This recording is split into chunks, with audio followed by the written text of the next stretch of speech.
কথায় আছে, ও নদীরে তুই ভাঙলি আমার ঘর। ভোলার লালমোহন উপজেলার মেঘনা নদী, আর এই নদীতে গতকাল রাতে নিখোঁজ হয় পুলিশ সদস্য মোহাম্মদ ফখরুল। এখনও তাকে উদ্ধার করা সম্ভব হয়নি। ঈদকে সামনে রেখে ঘরমুখ মানুষের যাত্রীবাহী লঞ্চের ধাক্কায় মৎস্য বিভাগের অভিযানে থাকা একটি স্পিড বোট ডুবে যায়। এই ঘটনায় 6 জনকে জীবিত উদ্ধার করা সম্ভব হলেও পুলিশের এক সদস্য এখনও নিখোঁজ রয়েছে। আর সেই পুলিশ সদস্যের নামই মোহাম্মদ ফখরুল।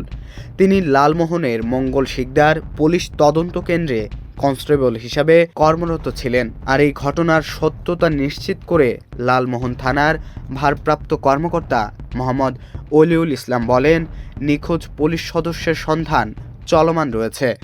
কুমার সপ্তর্ষি রায়, দৈনিক মানবকণ্ঠ।